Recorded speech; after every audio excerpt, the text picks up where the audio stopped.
The packed sanctuary of First Baptist Church fell completely silent as Margaret Thompson, the respected deaconess, rose to her feet during the special family values sermon. "Homosexuality is a sin that destroys families and communities," she declared with fire in her voice, her eyes sweeping across the congregation like a storm. Ethan Thompson sat 3 rows back, his hands clenched so tightly his knuckles turned white. At 27, he had spent years perfecting the art of blending in, but hearing those words from his own mother felt like a blade twisting in his chest. He glanced sideways at Ryan, his secret boyfriend of 2 years, who sat across the aisle pretending to study the bulletin. Ryan's jaw was tight, the only sign he had heard every syllable. Ethan's mind raced back to the night before, when he and Ryan had argued in the car outside his apartment. "I can't keep hiding forever, Ethan," Ryan had said quietly, his teacher's patience wearing thin. "You say you love me, but every Sunday you sit there and let her preach hate." Ethan had snapped back that it wasn't that simple, that his mother had raised him alone after his father died, that the church was their entire world. Now, staring at the wooden cross above the pulpit, he wondered if any of those excuses still mattered. After the service, the usual coffee hour buzzed with polite conversation. Ethan lingered near the fellowship hall door, hoping to slip out unnoticed. His mother approached, her Sunday dress crisp and her smile practiced. "You were quiet today, honey. Everything all right?" She squeezed his arm the way she always had since he was a boy. For a split second, Ethan considered telling her right there, in front of the church ladies arranging cookies. Instead, he forced a nod. "Just tired from work." She studied him a moment longer than usual, something unreadable flickering behind her eyes, then patted his cheek and moved on to greet the pastor. Later that evening, Ethan drove to Ryan's small house on the edge of town. The moment the door closed behind him, Ryan pulled him into a fierce hug. "I almost stood up today," Ryan whispered against his hair. "I almost told them all that the man she was condemning is the one I love." Ethan buried his face in Ryan's shoulder, breathing in the familiar scent of laundry soap and the faint chalk dust from a classroom. He wanted to promise change, to say he was ready, but the words stuck. Instead, they sat on the couch, fingers intertwined, talking about everything except the sermon. Ryan told stories about his third graders. Ethan shared a funny client meeting at the accounting firm. For a few hours, the world outside, their living room, felt distant. But sleep didn't come easy. Ethan lay awake staring at the ceiling fan, replaying his mother's voice. He remembered the way she had cried at his father's funeral, how she had thrown herself into church work afterward. He had always assumed her faith was her anchor. What if it was also her cage? The thought terrified him more than coming out ever could. By morning, he had made a decision. He would talk to her, just the two of them, before the next Sunday. He owed Ryan that much. He owed himself that much. The week passed in a blur of spreadsheets and client calls. Ethan kept his head down at the office, avoiding small talk about weekend plans. On Thursday night, Ryan surprised him with tickets to a quiet jazz show 2 towns over. They held hands under the table in the dim club, and for the first time in months, Ethan felt something close to peace. On the drive home, Ryan said softly, "Whatever happens with your mom, I'm here. We face it together." Ethan squeezed his hand, but the knot in his stomach only tightened. Friday evening, he pulled into his mother's driveway. The porch light glowed warm against the autumn chill. She opened the door before he could knock, as if she had been waiting. "I made your favorite lasagna," she said, wiping her hands on her apron. They ate in the kitchen like old times, talking about the church picnic and her garden. Halfway through dessert, she set her fork down. "You've been distant lately, Ethan. Is there something you want to tell me?" Her tone was gentle, almost inviting. His heart hammered. The words rose in his throat, but the memory of her sermon choked them back. He shook his head. "Just work stress." She nodded, but her eyes lingered on him with that same unreadable look. As he drove away, the guilt settled heavy in his chest. He had chickened out again. Ryan would be disappointed. Ethan himself felt like a coward. The next morning, he woke to a text from his best friend Tyler, another closeted guy from high school who had moved to Columbus. "Heard about the sermon. You okay?" Ethan stared at the screen for a long time before replying. "Not really. Tyler's response came fast.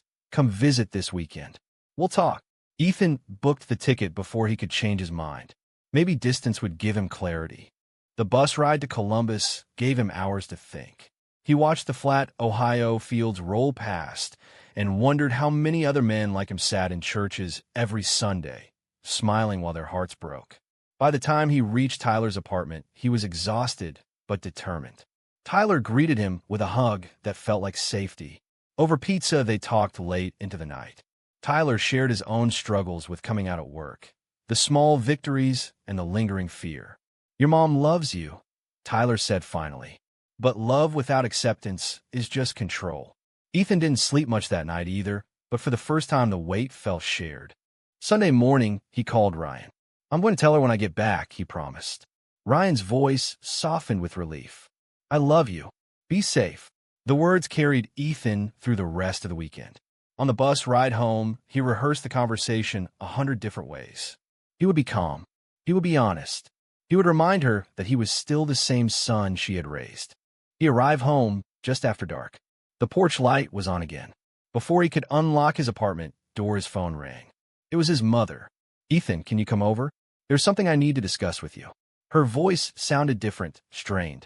He drove the short distance with his stomach in knots. When she opened the door, her eyes were red. Sit down, honey, she said, gesturing to the living room couch. We need to talk about what happened in church last Sunday. Ethan's pulse roared in his ears. This was it, the moment he had both dreaded and prayed for.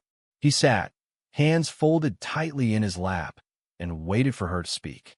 Margaret poured 2 cups of tea with hands that trembled just slightly. The steam rose between them like a fragile curtain. I know you've been struggling, she began, her voice softer than the one that had filled the sanctuary. I see in your eyes every Sunday, and I know it's because of me. Ethan blinked, caught off guard. He had expected accusations, scripture, disappointment. Not this quiet admission. She sat across from him, cup cradled in both hands. When your father died, the church became my family. They held me up when I couldn't stand. But that same family has rules, Ethan. Rules I thought I had to follow to keep us safe. She paused, eyes distant. I've said things I didn't believe, things that hurt people I care about, including you. Ethan's throat tightened. Mom, the words he had rehearsed vanished. Instead, he simply said, I'm gay. The sentence hung in the quiet room, like a confession and a challenge all at once. Margaret closed her eyes for a long moment. When she opened them again, there were tears. I know, sweetheart. I've known for years. The revelation landed like a stone in still water. Ethan stared, speechless. All the nights he had lain awake terrified of her finding out, all the careful lies, and she had known. I watched you grow up, she continued, voice cracking. I saw the way you looked at your friend Tommy in high school. I saw how you pulled away after that youth group camp when they talked about sin. I wanted to protect you, so I did the only thing I thought I could. I became the loudest voice against it. I thought if I shouted loud enough, no one would look too closely at you. Ethan felt the room tilt. You were pretending? She nodded slowly. Every sermon, every prayer circle, every time I nodded along with the pastor. It was all to keep the spotlight off you. But I was wrong, Ethan. I was so wrong. He stood up, pacing the small living room. Anger, relief, confusion crashed through him in waves. Do you know what that did to me?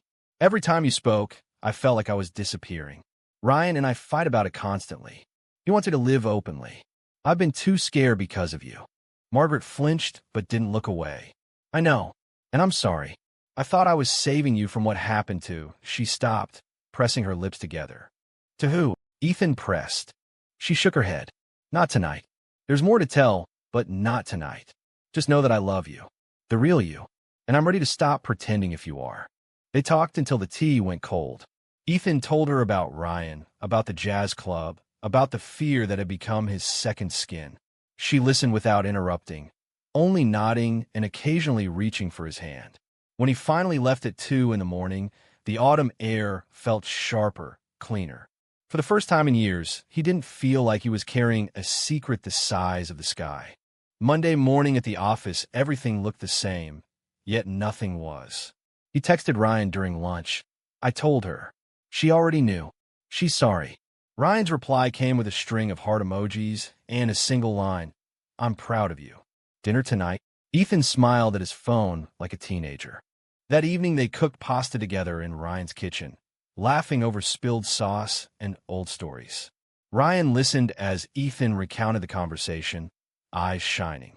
"She's braver than I gave her credit for," he said. "But there's still the church. What happens next Sunday?" Ethan didn't have an answer. The thought of walking into the sanctuary again made his stomach twist. But for the first time, the fear felt manageable, shared. They fell asleep on the couch watching an old movie, limbs tangled, and Ethan slept deeper than he had in months.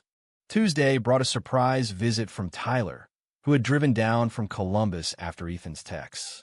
The three of them sat on Ryan's back porch with coffee, talking about everything from workplace discrimination to the small joys of being out with friends. Tyler shared how his own mother had eventually come around after years of silence. "It's not perfect," he said, "but it's real." Ethan felt something loosen inside his chest, a knot he hadn't realized was there. By Wednesday, the news had somehow leaked to church. Not the full truth, just rumors. Mrs. Henderson from the choir called Margaret to ask if everything was all right with that nice boy Ethan. Margaret's reply was calm but firm. "My son is exactly who God made him to be." The gossip mill spun faster. Ethan felt eyes on him at the grocery store, whispers behind hands. He kept his head high, Ryan's words echoing. "We face it together." Thursday night brought the first real test. The church held its monthly leadership meeting. Margaret asked Ethan to attend as her guest. "I want you there," she said quietly on the phone. "No more hiding." He agreed, heart pounding. Ryan offered to come too, but Ethan needed to do this step alone. The meeting room smelled of coffee and old Bibles. When the discussion turned to the upcoming youth retreat and protecting biblical values, several heads turned toward Margaret. She stood slowly. "I've been thinking a lot about protection lately," she said. "About what we're really protecting and who we're hurting." The room grew still. Ethan sat frozen, waiting for the other shoe to drop. She didn't drop it that night. Instead, she simply said, "Perhaps we should listen more and condemn less." A few people nodded uncertainly. Others frowned. Ethan exhaled for what felt like the first time in hours. Afterward, in the parking lot, Margaret hugged him tightly. "One step at a time," she whispered. Ethan drove home feeling lighter, but the undercurrent of unease remained. Something bigger was coming. He could feel it in the way his mother's hands had still trembled when she hugged him goodbye. The following weekend, Ryan's school held its fall festival. Ethan volunteered to help run the face-painting booth, something he never would have done a month earlier. Children laughed as he painted butterflies and superheroes on their cheeks. Ryan stopped by between games, stealing quick kisses behind the booth when no one was looking. For a few hours, the world felt normal, joyful even. But Monday brought reality crashing back. At the accounting firm, one of the partners pulled Ethan into his office. "There's been talk," Mr. Caldwell said, not unkindly, "about your personal life. The church folks are concerned. We value family values here." Ethan's stomach dropped. He had worked at the firm for 6 years, never missed a deadline, never caused drama. Now a few whispers threatened everything. He called Ryan on his lunch break, voice shaking. "They're worried about my image." Ryan's response was immediate. "Then maybe it's time for a new image, or a new firm." The words were brave, but Ethan heard the worry underneath. That night, they talked about options, about moving to Columbus where Tyler had offered couch space and job leads. The idea both excited and terrified Ethan. Leaving his mother, leaving the only home he had known. Tuesday evening, Margaret showed up at his apartment with a casserole and determination in her eyes. "I heard about work," she said, setting the dish on the counter. "I'm sorry. This is my fault too." They ate together, and for the first time she asked questions about Ryan. What he taught, what he loved, how they had met at a charity 5K 2 years ago. She listened with genuine interest, even laughing at the story of their first awkward date. "I want to meet him," she said finally. Ethan nearly dropped his fork. "You do?" She nodded. "If he's important to you, he's important to me." They set a date for Friday dinner. Ethan texted Ryan immediately, heart racing with a mixture of nerves and hope. The days leading up to dinner blurred. Ethan cleaned his apartment twice. Ryan practiced what to say. Margaret arrived first, carrying flowers and wearing her favorite blue sweater. When Ryan walked through the door, she stood and extended her hand. "I've heard wonderful things," she said. The evening unfolded surprisingly easily. They talked about books, about teaching, about the challenges of small-town life. Margaret even asked Ryan about his students' favorite subjects. By dessert, the tension had eased into something warmer. Later, after Ryan left, Margaret turned to Ethan. "He's good for you. I can see that." Tears pricked Ethan's eyes. "Thank you, Mom." She hugged him tightly. "I'm still learning, but I'm trying." The next Sunday, Ethan sat in the front row with Ryan beside him for the first time. Heads turned. Whispers rippled. Margaret preached on grace instead of judgment. Her voice was steady, but Ethan caught the slight tremor when she spoke about loving one another as Christ loved. Afterward, several members approached, some awkward, some genuinely kind. Others kept their distance. Ethan felt exposed, but strangely free. That afternoon, the three of them walked in the park. Leaves crunched underfoot. Ryan held Ethan's hand openly. Margaret watched with a soft smile. "I never thought I'd see this," she said quietly. "But I'm glad I am." Yet the peace didn't last. Wednesday brought a phone call from the pastor. "Margaret, the board wants a special meeting. There are concerns about the direction of your messages." Her face paled when she told Ethan. "They want me to reaffirm the church's stance." Ethan's stomach twisted. "What will you do?" She met his eyes. "Tell the truth." The meeting was scheduled for the following Friday. Ethan insisted on attending. Ryan offered to come too. Margaret accepted both offers with quiet gratitude. The days in between felt like waiting for a storm. Ethan threw himself into work. Ryan graded papers late into the night, and Margaret spent hours in prayer. Tyler drove down to offer moral support. The four of them shared pizza and stories, turning fear into camaraderie. Friday evening, the church boardroom felt smaller than usual. The pastor sat at the head of the table. Several deacons and longtime members lined the sides. Margaret stood at the front, Ethan and Ryan seated behind her. Tyler waited outside in solidarity. The pastor cleared his throat. "Margaret, we've always appreciated your strong voice on moral issues. Lately, there's been some confusion." He paused. "We need to know where you stand." Margaret looked at each face in turn. Then she looked back at Ethan. Something passed between them, a lifetime of love and fear and now courage. She took a deep breath. "I stand with my son," Margaret said, voice ringing clear in the tense room. Gasps rippled through the board members. Ethan's heart hammered so loudly he was sure everyone could hear it. Ryan reached over and squeezed his knee under the table, steady and warm. The pastor leaned forward. "Margaret, you've been one of our strongest voices against the gay agenda. What changed?" She didn't flinch. "What changed is that I stopped lying. To myself and to all of you. I've known Ethan is gay for years. I chose to condemn it publicly because I was terrified of losing everything. The church, my standing, my son. But the truth is my hatred was never real. It was armor, and armor has cracks." A deacon muttered something about scripture. Margaret turned to him calmly. "I know the verses. I've quoted them more times than I can count. But I've also sat with grieving parents whose children left the church and never came back. I've held the hands of teenagers who felt worthless because of words like the ones I used to say. And I've carried a secret so heavy it nearly crushed me." Ethan leaned forward, sensing the shift. His mother's shoulders straightened. "My younger brother, Daniel, was gay. He came out to our parents when he was 20. The church told him he was broken. They prayed over him, shamed him, isolated him. He tried to change. He tried so hard. One night, he called me crying. I told him to keep praying. 2 days later, he was gone. Suicide. I was 24. I buried my brother and my guilt in this very church. I thought if I became the loudest voice against what took him, maybe I could keep it from taking my son too." The room fell into absolute silence. The pastor's face drained of color. Several board members looked at their hands. One older woman dabbed at her eyes. Ethan felt tears sliding down his own cheeks. He had never known he had an uncle, never known the depth of his mother's pain. Margaret continued, voice softer now. I pretended to hate because I was afraid the same thing would happen to Ethan. But pretending almost cost me my son anyway. I won't do it anymore. If this church can't accept that love is love, then perhaps I don't belong here either. Ryan's hand tightened on Ethan's.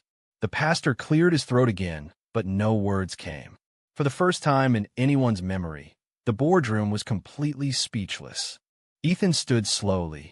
"Mom, you don't have to do this alone." He stepped forward and put his arm around her shoulders. Ryan joined them. The three of them stood together, facing the silent board. The meeting ended without a formal decision. People filed out quietly, some offering awkward nods, others avoiding eye contact. Outside in the parking lot, Tyler waited. He hugged all three of them fiercely. "That took guts," he whispered. Back at Margaret's house, they sat around the kitchen table drinking tea that no one tasted. Ethan finally asked the question burning inside him. "Why didn't you ever tell me about Uncle Daniel?" Margaret's eyes filled again. "I was ashamed. I thought if you knew the pain it caused, you'd hide even harder. Or worse, you'd leave too. I was wrong about so many things." Ryan spoke up gently. "Mrs. Thompson, thank you for what you did tonight. It means more than you know." She smiled through her tears. "Call me Margaret. And thank you for loving my son when I was too scared to." That night, Ethan and Ryan stayed over in the guest room. For the first time, Ethan slept in his childhood home without the weight of secrecy.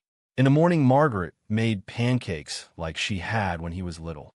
They ate together, talking about ordinary things, healing in the small moments. The following week, the church gossip reached fever pitch. Some members left messages of support. Others stopped speaking to Margaret entirely. Ethan's boss at the firm called him in again. This time the conversation was different. "We've decided to focus on numbers, not personal lives," Mr. Caldwell said. "Your work speaks for itself." Ethan left the office feeling lighter than he had in years. Ryan's students noticed his smile. One little girl drew a picture of two grooms holding hands and gave it to him. "My uncles are like that," she said proudly. Ryan showed it to Ethan that night, both of them laughing through happy tears. Tyler moved back to town temporarily to help with the transition. The four of them, Ethan, Ryan, Margaret, and Tyler, began attending a small, affirming church in the next county. The services felt different, warmer, like breathing freely after years underwater. Yet the original church still loomed. The pastor called Margaret for a private meeting. Ethan insisted on going along. In a quiet office, the pastor admitted, "Your words shook us. Several families have come forward with their own stories. We're talking about change." Margaret simply nodded. "Change starts with listening." Outside, Ethan hugged his mother. "I'm proud of you." She laughed softly. "I'm proud of us." Winter arrived with crisp air and holiday lights along Main Street. Ethan and Ryan decorated their first shared Christmas tree, a small pine from the local farm. Margaret joined them for dinner, bringing her famous pecan pie and stories of Ethan as a boy. The laughter felt natural now, no secrets lurking beneath. At the accounting firm, Ethan received a small promotion. His colleagues, once distant, began asking genuine questions about Ryan. One coworker even invited them to a New Year's party. Small steps, but each one mattered. Ryan's school held a winter concert. Ethan sat in the front row beside Margaret, both of them cheering when Ryan's third graders sang. Afterward, Ryan introduced them to parents who smiled without hesitation. The acceptance felt like sunlight after long shadow. Yet not everything was smooth. A few longtime church members organized a petition asking Margaret to step down from her deaconess role. The board scheduled another meeting. This time the room was fuller. Ethan and Ryan sat in the back, hands linked openly. Tyler stood by the door for moral support. Margaret spoke first. "I understand some of you are uncomfortable. I was uncomfortable with myself for years. But hiding who we are hurts everyone. My brother Daniel hid until he couldn't anymore. I hid my love for my son until it nearly broke us. I won't hide anymore. If that means leaving this church, I'll leave with love in my heart." Several people shifted uncomfortably. An older deacon stood. "Margaret, we've known you for decades. Your service has been a blessing. But the Bible," he trailed off as Margaret met his eyes steadily. "The Bible also says love your neighbor. I'm choosing to do that fully now." The vote was close. In the end, the board decided to table any action and form a study group on inclusion. It wasn't full acceptance, but it was movement. As people filed out, a few stopped to shake Margaret's hand. One woman hugged her tightly. "My grandson is gay," she whispered. "Thank you for speaking up." Outside, Ethan pulled his mother into a long embrace. "You did it again." She laughed through tears. "We did it." Ryan joined the hug, and for a moment the three of them stood in the cold parking lot, a small circle of warmth against the winter night. The holidays passed in a blur of joy. Ethan and Ryan spent Christmas morning with Margaret, opening gifts and watching old movies. Tyler joined for dinner, bringing his new boyfriend from Columbus. The table felt full in every sense. New Year's Eve, they gathered at Ryan's house for a quiet celebration. At midnight, Ethan kissed Ryan under the mistletoe, while Margaret and Tyler cheered. Fireworks lit the sky outside, but the brightest light was inside, in the faces of the people who had chosen love over fear. January brought new challenges. The church study group met weekly. Margaret attended faithfully, sharing her story again and again. Ethan and Ryan visited once as guests. The room was tense at first, but questions turned to genuine curiosity. An older couple admitted their daughter had left years ago. Tears were shed. Seeds were planted. Ethan's relationship with Ryan deepened in the quiet ways that matter. They argued about whose turn it was to do dishes, planned weekend hikes, and talked late into the night about dreams for the future. Ryan began hinting at moving in together officially. Ethan smiled every time. Margaret started a small support group for parents of LGBTQ children. The first meeting had only 3 attendees, but by the 3rd week the number doubled. She came home glowing with purpose. "I'm finally using my voice for something that heals," she told Ethan.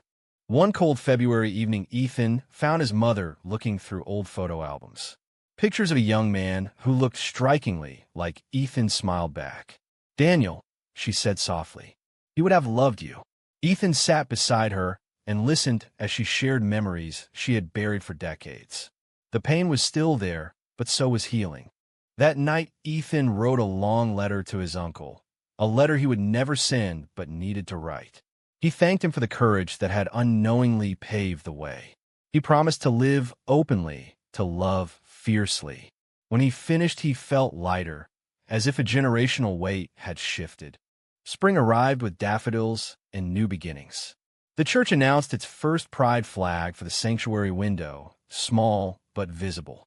Margaret helped hang it. Ethan and Ryan stood on the sidewalk watching, arms around each other. Tyler snapped a photo that would become their favorite. Work continued to improve. Ethan's firm sponsored a local LGBTQ youth center. He volunteered on weekends, helping with finances. Ryan's students wrote essays about acceptance after a classroom discussion. Life moved forward in beautiful, ordinary ways. Yet Ethan never forgot the journey. The fear, the misunderstandings, the sacrifices. He carried them now as strength rather than burden. Summer brought the church's annual picnic in the park. For the first time, Ethan and Ryan attended as a couple. Children ran through sprinklers while adults chatted under shade trees. Margaret manned the lemonade stand, laughing with people who had once whispered behind her back. Ethan stood on the edge of the crowd, watching his mother. She caught his eye and waved him over. "Proud of you," she said simply, handing him a cup. He hugged her tightly. "Couldn't have done it without you." Ryan joined them, slipping an arm around Ethan's waist. "Best summer yet," he said. The 3 of them watched the sunset together, the sky painted in pinks and golds. Later that evening, back at home, Ethan and Ryan sat on the porch swing. "I've been thinking," Ryan said quietly, "about forever." He pulled a small box from his pocket. Inside was a simple silver band. "Will you marry me?" Ethan's answer was a kiss that tasted like lemonade and years of waiting. "Yes." Margaret cried happy tears when they told her the next morning. She immediately started planning, not a big church wedding, but something intimate with her chosen family. Tyler offered to be best man. The support group parents sent flowers. The wedding took place in the small, affirming church under a canopy of white roses. Margaret walked Ethan down the aisle. When the officiant asked if anyone objected, the the room filled with warm laughter. Ryan and Ethan exchanged vows that spoke of courage, growth, and unbreakable love. At the reception, Margaret gave a toast. "I once thought love had limits," she said, voice steady. "My son taught me it doesn't." To Ethan and Ryan, and to every family learning to love better. Glasses clinked. Ethan wiped his eyes, grateful beyond words. Life continued. They bought a house with a big backyard. Margaret moved into a smaller place nearby. The original church continued its slow transformation, one conversation at a time. Ethan and Ryan volunteered together, building a community where no one had to hide. One quiet evening, Ethan sat on their back porch watching fireflies. Ryan's hand rested on his. Margaret had come for dinner and just left. The air smelled of fresh-cut grass and possibility. Ethan thought about the boy who had once sat terrified in a pew. He thought about the mother who had carried unbearable secrets. He thought about the man beside him who had never given up. He smiled into the darkness. The journey had been long and painful, but it had led them here, to a love that was honest and free. Can a parent's well-intentioned pretense ever truly protect their child? Or does real love require complete honesty from the beginning? True or false?